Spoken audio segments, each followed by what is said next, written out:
Un incendio forestal arrasa las inmediaciones de la lujosa localidad turística de Saint-Tropez en el sur de Francia.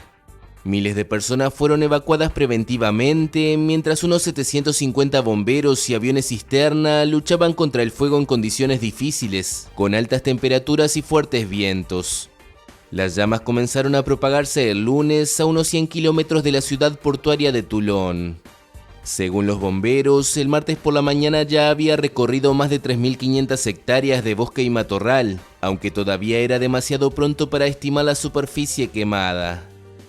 El caluroso y árido sureste de Francia se suma a otras zonas de la cuenca mediterránea afectadas por incendios forestales este verano boreal, un fenómeno estacional que, según advierten los científicos, será cada vez más frecuente debido al calentamiento global provocado por los seres humanos.